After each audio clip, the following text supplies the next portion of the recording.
박선배나 나나 가난한 환경에서 겨우 학교만 보내주었던 부모를 만나 그러한 환경에서 뼈저리게 독학하다시피 자랐지만 대학을 서울로 진입하여 번듯한 직장도 잡아 중류 과정의 안락한 생활을 누리다 보니 스스로 만족하는 마음이 있어 이전에 그 빛나던 경쟁심과 경쟁력이 도태되어 버렸던 것일까.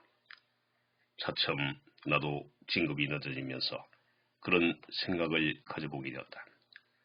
마음 한편에 도사리고 있는 개천에 있던 미꾸라지가 용이 되었다는 생각이 이제는 그 용이 아니라 개천에 그냥 머물렀던 미꾸라지를 용으로 착각하였던 것이 아니었을까.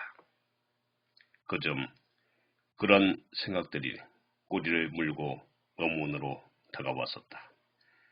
그 생각이 가장 많이 들게 되었던 계기는 직장에서 진급이 늦어지면서 차츰 열등감이 다시 생길 무렵 자녀의 교육에 대한 관점마저 너무나 달라 한 번씩 아내와 다툴 때였다.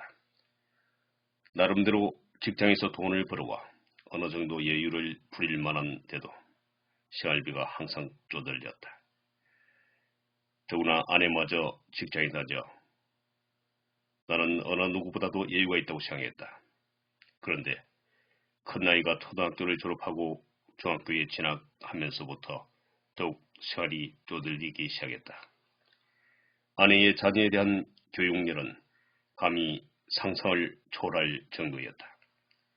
나중에 알아보니 우리 부부 중 한 사람이 버는 돈의 대부분이 두 아이의 교육비로 충당된다는 것이었다. 나는 그 사실에 너무나 풍개하여 그렇게까지 우리가 자식을 위해서 끝없는 희생을 해야겠느냐. 물론 자식에 대한 사랑만큼은 누구보다도 처지고 싶지 않다. 그러나 이건 너무 심하지 않느냐. 그렇게 많은 학은 가의 수업을 받아 과연 애들이 나중에 스스로 혼자서 세상을 살아갈 수 있겠느냐 등등 온갖 말을 다해가며 아내와 다투었다. 그러나 아내는 그것이 아니었다. 지금은 무한 경쟁 시대다. 옛날에는 세상이 어두워 개천에서 용이 날 수도 있는 시대였지만 세계화가 되어 광명천지가 된 지금은 개천 따위엔 용이 아예 숨어 살 수 없는 시대다. 세상은 바뀌었고 부모가 어릴 때부터 모든 것을 다 해주지 않으면 경쟁에 낙오될 수밖에 없는 시대다.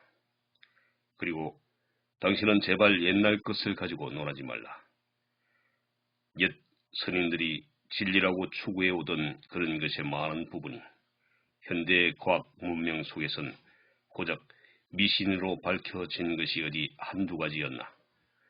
그런 수구적인 태도를 취하여 제일 피해를 많이 본 것이 우리나라가 아니었나 등등.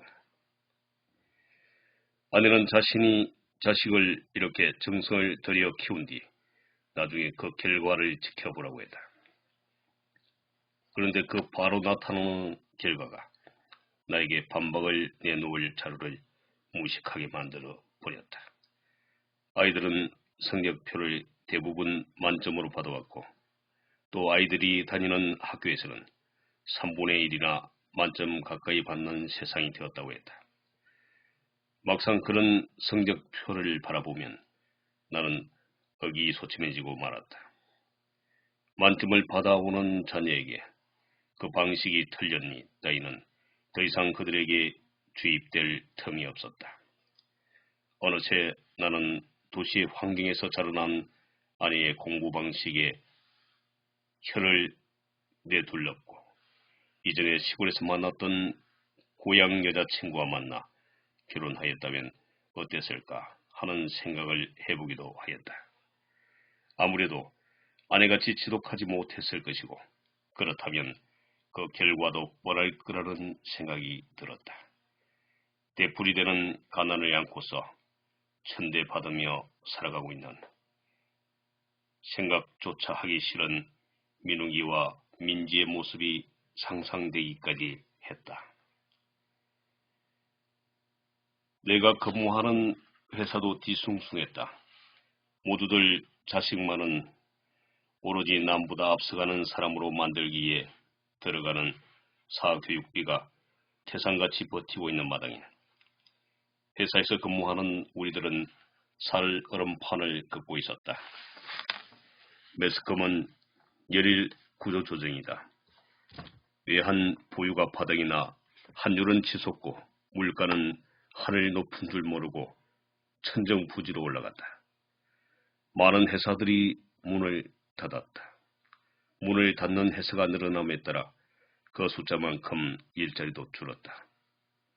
평생 직장으로 알고 열심히 일하던 사람이 어느 날 행여병자가 되어 바퀴벌레가 덕실거리는 군의 역의 한 모퉁이에 공우리 벤치에서 찬 이슬을 맞아가며 살아갔다. 주위에 많은 동료들이 떠나갔다.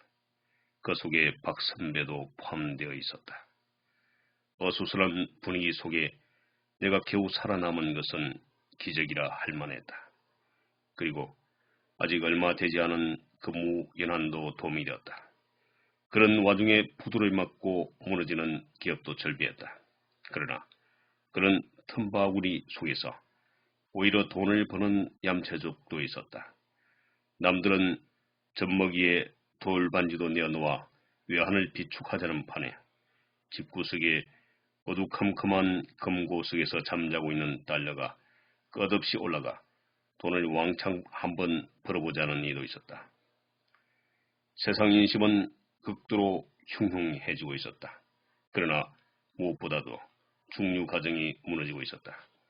사회에서 뚜렷한 목표의식을 가지고 건전하게 살아가고 있던 가정이 하루아침에 직장을 잃고 길거리로 내몰리는 현실이 바로 그리했다.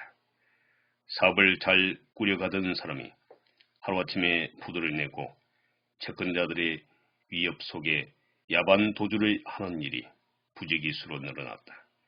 그동안의 기업 구조가 노조들의 급부상으로 고질적인 임금 상승으로 이어진 결과 우리의 기업이 세계 속에서 경쟁력이 많이 약화되어 버렸다는 연속되는 매스컴의 보도 속에 많은 근로자들이 직장에서 잘려나갔다. 그렇게 많은 근로자들이 회사에서 잘려나갔지만 정작 그들은 대책 없이 허우적 되어야 했다.